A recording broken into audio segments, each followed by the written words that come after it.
이렇게 세우시고 또 안아주시고 힘을 열으시는 하나님, 우리는 다만 찬양할 뿐입니다.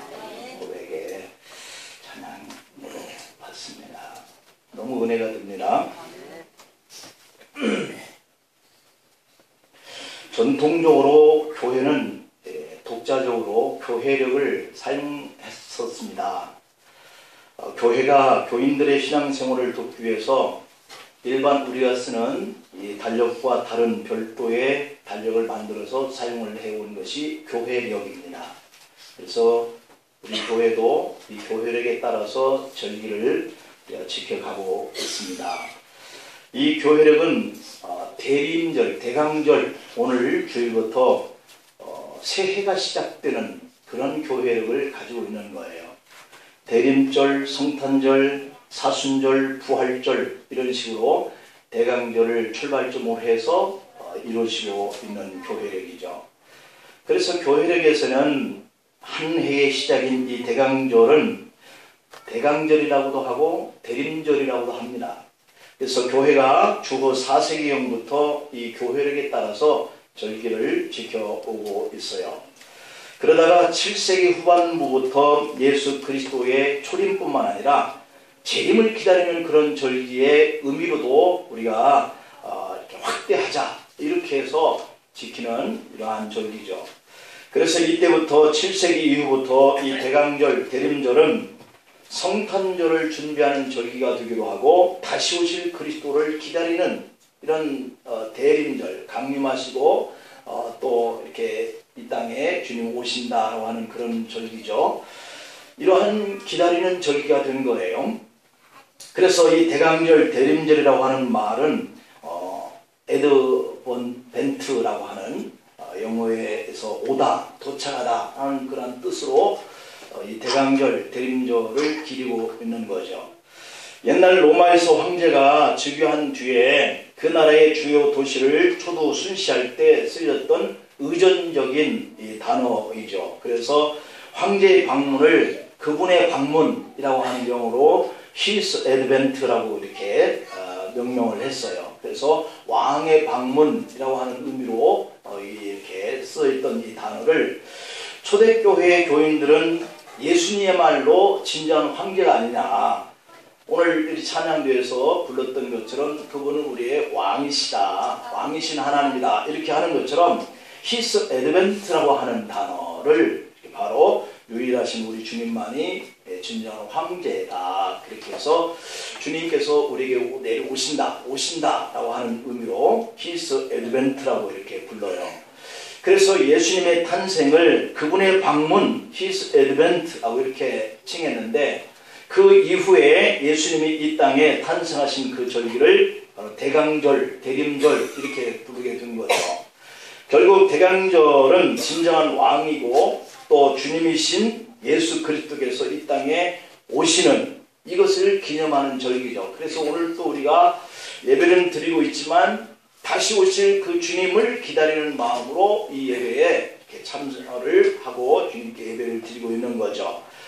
이제 오늘부터는 이 대강절이 시작이 되었는데요. 그러니까 교회력으로는 새해가 시작된 거예요. 앞으로 우리가 지키고 있는 이 달력으로는 한 달이 더 남아 있죠. 새해가 되려면. 그런데 교회력으로는 벌써 새해가 오늘부터 시작이 되었다 하는 의미죠. 그래서 교회는 성탄 장식을 하고 본격적으로 이 대강절 분위기를 내게 되는 시작점의 날이다 라고 볼 수 있는 거죠. 오늘 본문은 대림절에 우리 믿음을 돌아보는 길잡이 역할을 하고 있는 내용이 기록되어 있는데요. 오늘 이 본문의 내용은 이렇습니다. 천사 가브리엘이 마리아를 찾아왔다 라고 하는 겁니다. 그리고 놀라운 소식을 전했는데 그 놀라운 소식이라고 하는 것이 처녀였던 마리아가 아들을 잉태하여서 낳을 것이다 라고 하는 거죠. 처녀인 마리아가 이 소식을 들었을 때는 청천벽력과 같은 소리죠. 당시에 처녀가 아이를 가지면 회중 가운데 내어놓고 돌로 쳐서 죽이는 이러한 법이 있는 존재하는 이러한 시대에 네가 처녀지만 아들을 낳을 것이다 라고 하는 이 천사의 이 기별이라고 하는 것은 정말 놀라운 소식인 거예요. 이 소식을 들은 마리아에게 영적인 변화가 일어납니다. 귀한 믿음이 생겨지는 현상을 보는데요. 여기서 우리가 주목하자고 하는 것이 바로 이거죠. 이 마리아에게 어떤 영적인 변화가 일어나느냐라고 하는 것이죠. 그런 것들을 통해서 대강절을 맞이하는 우리에게도 같은 영적인 변화가 일어나기를 소망하는 의미로 오늘 이 말씀을 우리에게 전하고 또한 대하게 됩니다. 자, 그렇게 하려면 우리가 영적인 믿음으로 좀 더 변화가 되어지는 이러한 생활을 하기 위해서는 어떻게 해야 하느냐. 첫 번째로는 받은 은혜를 확인해야 한다라고 하는 거예요. 여러분들 받은 은혜가 있습니까? 네. 할렐루야. 네. 아이들 피곤하시죠? 네. 그래도 힘을 내시고 눈을 크게 뜨시고 주님이 여기에 지금 임재하고 계시나 이런 영적인 생각을 가지고 말씀을 이렇게 받기를 바랍니다. 금방 끝납니다. 네, 금방 지나가죠. 오늘 본문 28절에 보면은 그에게 들어가 이르되 은혜를 받은 자여 평안할지어다 주께서 너와 함께 하시도다 이렇게 말씀하고 있죠. 여기서 은혜를 받은 자여 라고 천사 가브리엘이 마리아를 부르고 있는 거예요. 그리고 30절 이하를 보면 받은 은혜를 구체적으로 설명을 하는데 마리아는 하나님께 은혜를 받아서 메시아의 어머니가 될 것이다 라고 했습니다. 그리고 34절에 보면 마리아가 천사에게 말하되 나는 남자를 알지 못하니 어찌 이 일이 있으리까 라고 되묻죠. 그리고 38절에서는 마리아가 이르되 주의 여종이 오니 말씀대로 되게 이루어지이다 라고 하는 것을 보게 됩니다. 마리아는 이때 자기가 받은 은혜를 이렇게 확인을 해요. 확신을 했어요.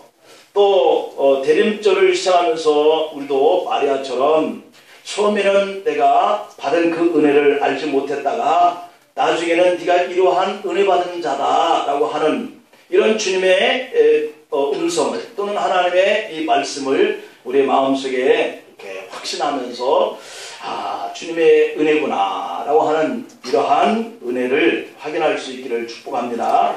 그 다음에 두 번째, 이런 은혜를 확인하고 난 다음에 그렇다면 그 은혜를 우리가 깨달아야 된다라고 하는 거예요. 마리아는 자기가 어떤 은혜를 받았는지 모르지만 내가 은혜를 받은 자입니까? 라고 이렇게 자기가 받아들이고 그 다음에는 그 은혜가 어떤 은혜인가를 깨달아요. 우리가 이렇게 믿음 생활을 시작하면서 보면 이렇게 첫 번째부터 내가 은혜 받은 자다라고 하는 이 사실을 알기가 어렵고 또 그 전에 내가 그리스도를 알기 전에 그러한 은혜를 통하여서 내가 믿음 가운데 주 앞에 나올 자다라고 하는 이 사실을 아는 사람이 없어요. 천사가 알려준 후에서야 이 마리아가 비로소 깨닫게 되는 것처럼 사실 마리아는 메시아의 어머니가 되고 싶은 생각이 전혀 없었던 여인이었잖아요. 이것을 마음의 손으로 품었던 일도 없었어요. 내가 예수를 낳아야 되겠다 하는 이런 생각도 마리아는 전혀 갖지 않았었죠. 이것을 위해서 내가 메시아를 낳겠습니다 하나님 그렇게 하면서 기도해 본 적도 없어요. 그러나 하나님께서 일방적으로 천사를 마리아에게 보내셔서 예수님의 어머니가 되게 될 거다 이렇게 통보를 이렇게 듣게 된 거죠. 정말 놀라운 그런 은혜를 받았는데 은혜를 받기 전까지는 그러한 자신이 은혜를 받은 자가 될 거라고 하는 생각을 갖지 못했었다는 거죠. 그래서 마리아는 천사가 네가 이러한 은혜를 받은 자요 라고 하는 것을 전에 듣게 된 이후에서야 깨달음이 왔다라고 하는 거죠. 우리가 예수님을 믿게 된 것도 마찬가지입니다. 예수님을 믿고 싶은 간절한 마음을 가졌던 사람은 여기에 없어요.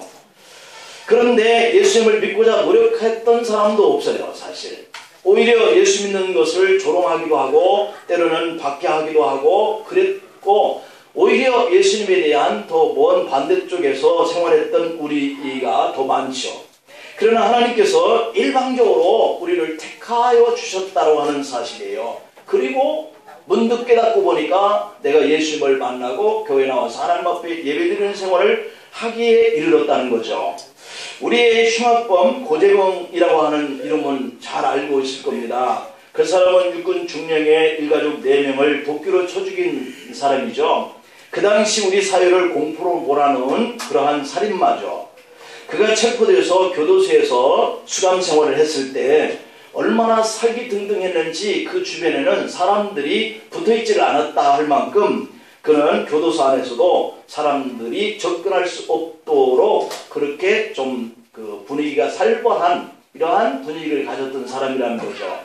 그러던 어느 날 고재봉 앞으로 소포 하나가 배달되어 왔는데 그가 열어봤더니 성경책 한 권이었다고 하는 겁니다. 그는 그것을 보고 재수없어 그래서 한 구통에 집어 던졌죠.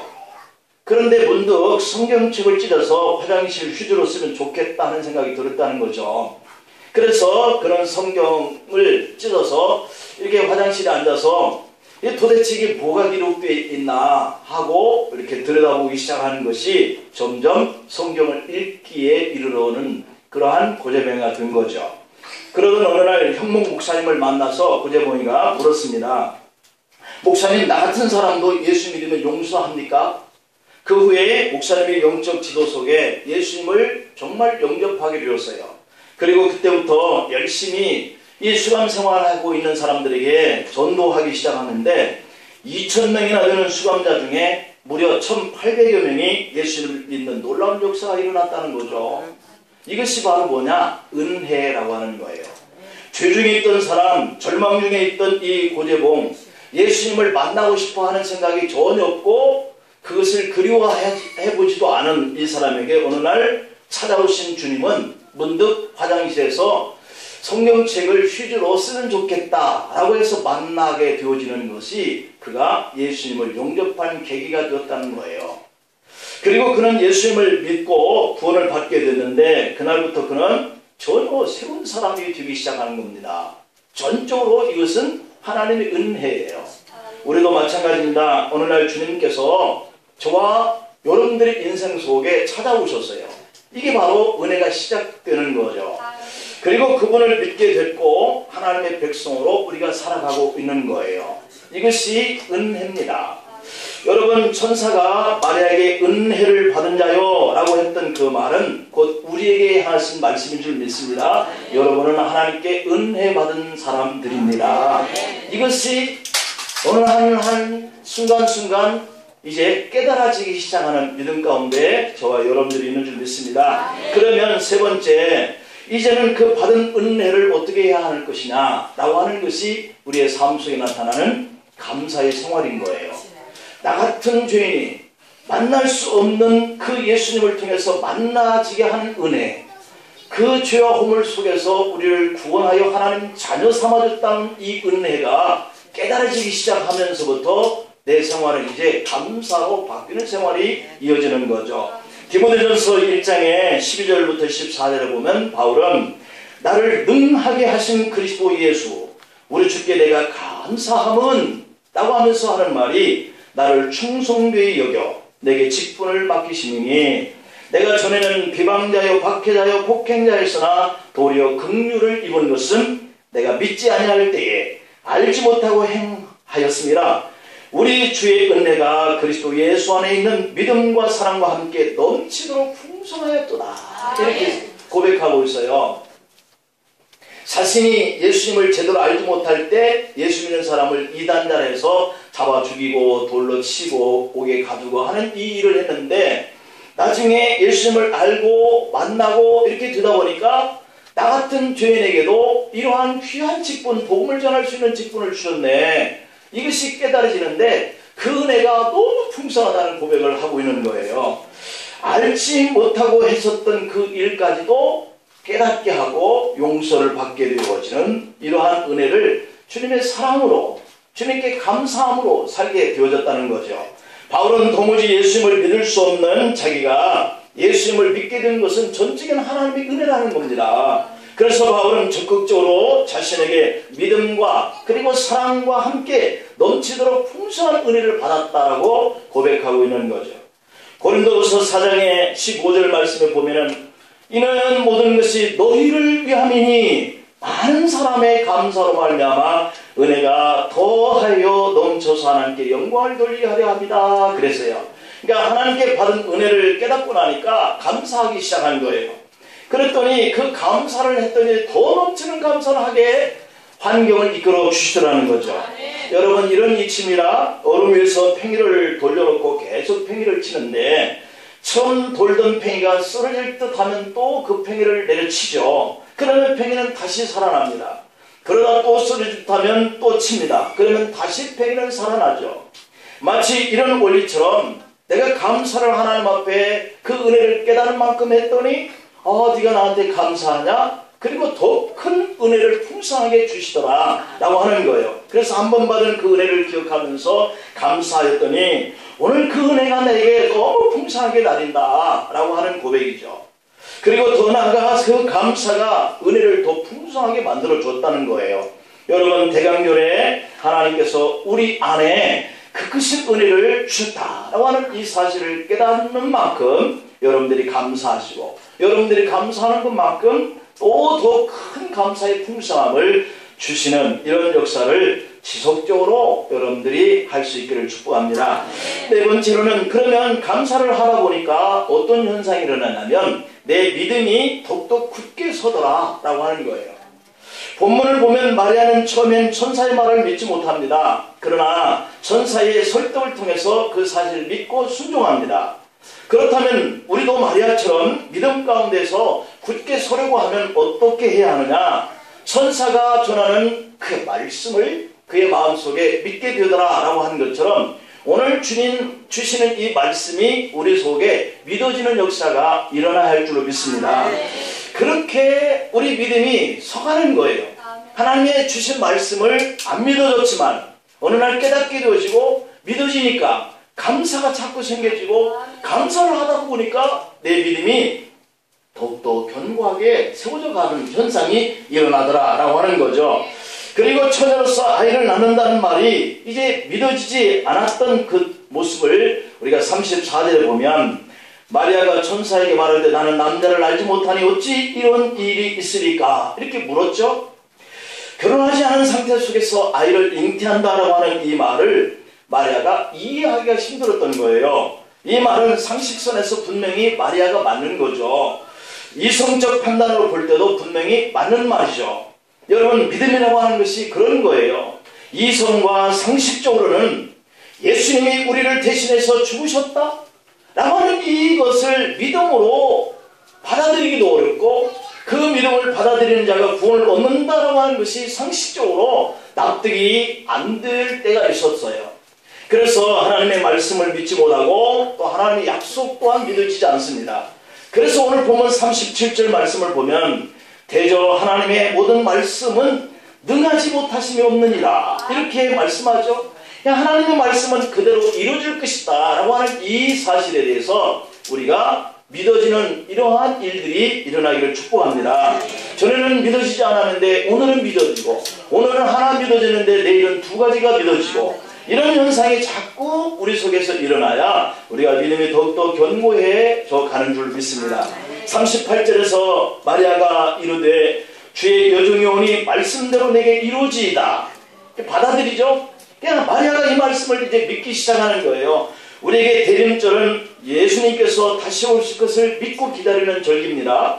이성과 상식선으로는 이해가 안 되지만 믿어지지는 않지만 그러나 이것이 하나님의 말씀이기 때문에 내가 너희가 본 그대로 오리라 라고 하시는 이 말씀대로 이루어질 것을 확신하는 것이 우리가 대강절을 기다리고 있는 믿음의 사람들의 모습이어야 할 줄로 믿습니다. 천사가 대답하여 이르되 성령이 네게 임하고 35절에 보면 이렇게 안 믿어질 때 마리아에게 성령께서 임하시고 지극히 높으신 이의 능력이 너를 덮으리니 라고 할 때 믿게 되었다. 많은 사람들이 역사의 종말을 믿지 않습니다. 그런 증후군들이 앞으로 계속 일어나겠지만 두렵고 무섭기는 하더라도 종말에 대한 주님의 약속된 말씀을 우리가 받아들이지 못하는 사람들이 많죠. 하나님의 천지 창조를 믿지 않는 것처럼 역사가 예수님의 재림으로 끝이 날 것도 믿지 못하는 거죠. 주님께서 재림하실 것을 농담처럼 생각하는 사람들이 참 많습니다. 마치 창세기 19장 14절에 보면 롯이 나가서 그 딸들과 결혼할 사위들에게 말하여 이르기를 여호와께서 이 성을 멸하실 터이니 너희는 일어나 이곳에서 떠나라 하되 그의 사위들은 농담으로 여겼더라 라고 한 것처럼 오늘날 이성적 사고를 가진 사람들은 기독교인들이 자기들끼리 하는 말로 치부해버리는 이런 투로 역사관을 주님의 그 예언을 받아들이는 거죠. 그런데 우리가 깊이 생각해 보아야 합니다. 신약 성경을 보면 예수님은 재림할 것을 무려 318번 정도를 말씀하고 있어요. 사도행전 1장의 11절에 보면 대표적으로 갈릴리 사람들아 어찌하여 서서 하늘을 쳐다보느냐 너희 가운데서 하늘로 올라가신 이 예수는 하늘로 가심을 본 그대로 오시리라 이렇게 약속하고 있죠. 예수님의 승천을 하신 이후에 선포된 약속이거든요.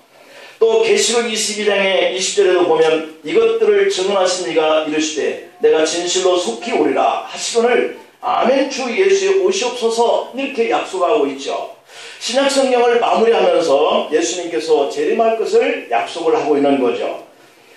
이 신약은 세 번 약속이잖아요. 우리 신약에 예수를 믿고 구원받은 사람들에게 맨 마지막 이 약속인데요. 이 말씀 속에 예수님이 다시 오시겠다라고 하는 것을 약속하고 있어요. 우리가 다른 것은 믿을 수 없어도 성경 말씀은 믿어야 할 줄로 믿습니다. 예수님께서 오실 것을 예언한 이 구약의 하신 약속들은 신약에서 다 이루어지기 시작했죠.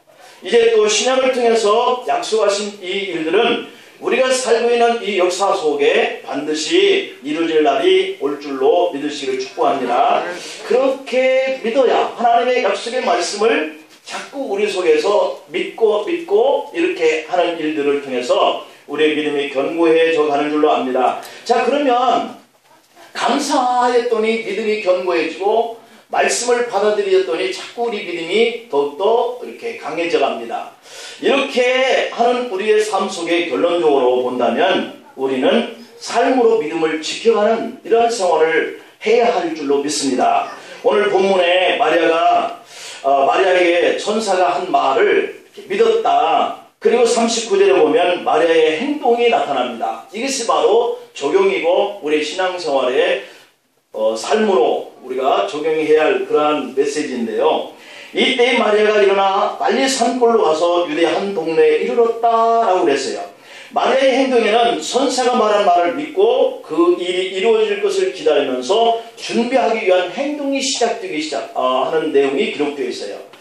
예수님의 재림을 믿는 사람들은 그 삶이 달라져야 할 줄로 믿습니다. 어떻게 달라져야 돼요? 곧 오실 그 주님이시니까 내가 어떻게 살아야 오시는 그 주님을 맞이할 수 있을까? 이것이 준비하는 신앙생활이거든요. 대비하는 생활. 일본은 지진에 대한 공포를 항상 안고 사는 나라죠.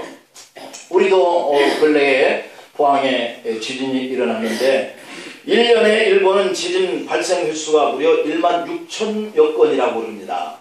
안타까운 것은 아무리 과학이 발달을 해도 이 지진은 고작 일어날 수십 초 전에야 예측이 가능하다라고 하는 거죠. 그 전조가. 그래도 어떻게 해서든지 이 지진을 미리 예지해 보려고 안간힘을 쓰고 있죠. 그러면서도 한편으로는 이 지진이 발생될 것을 대비해서 갖가지를 준비하고 갖추고 있다는 거예요. 초등학교를 비롯해서 각급 학교들이 지진 대피 훈련을 정기적으로 실시하고 있다는 거죠. 집집마다 지진에 대비해서 비상식품, 약품 이런 것들을 상비하고 있다는 거예요.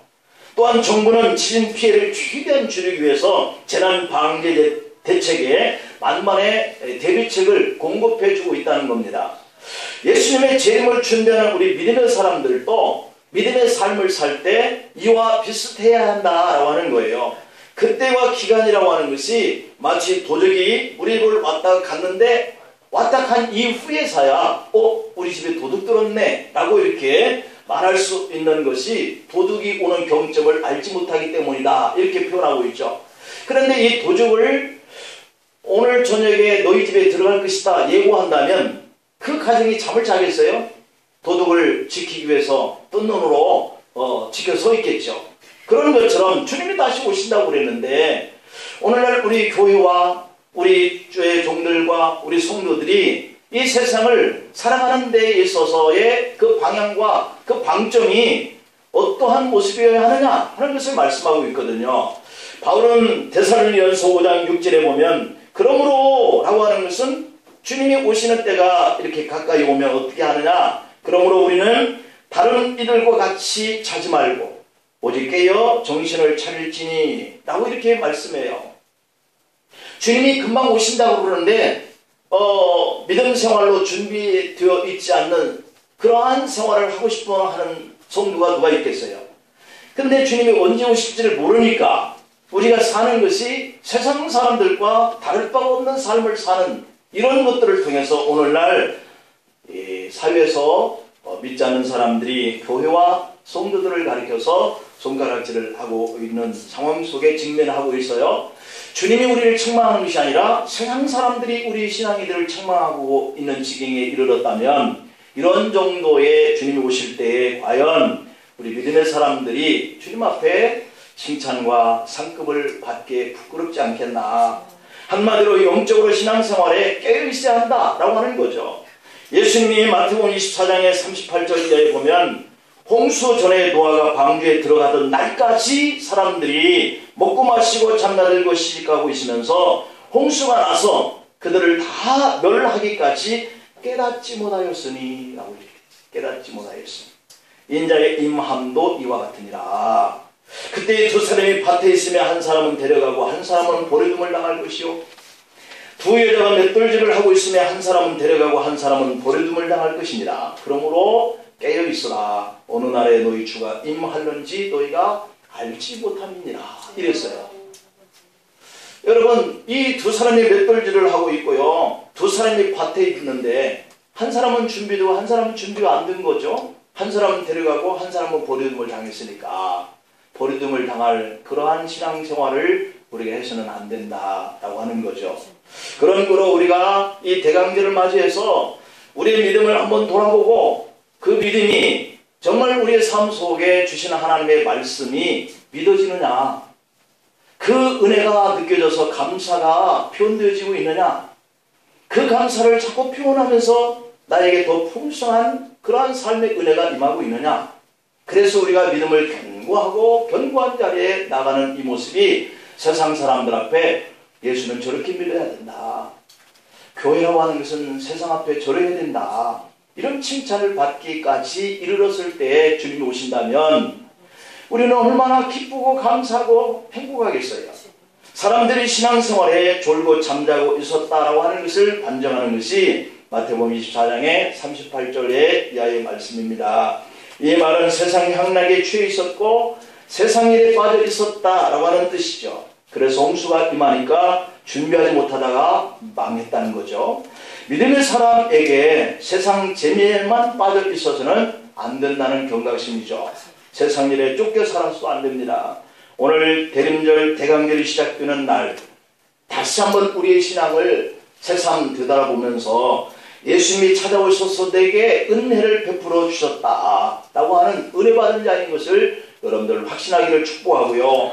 깨달아지고 감사가 느껴지고 믿음의 견고한 신앙의 모습들을 통하여서 사람들이 우리를 통하여서 예수님을 알아가게 하고 복음이 확산되어져 가는 이러한 일로 주님 오실 날을 대비하는 우리의 신앙의 영적인 모습을 추스려 볼 수 있기를 축원합니다. 기도하십니다.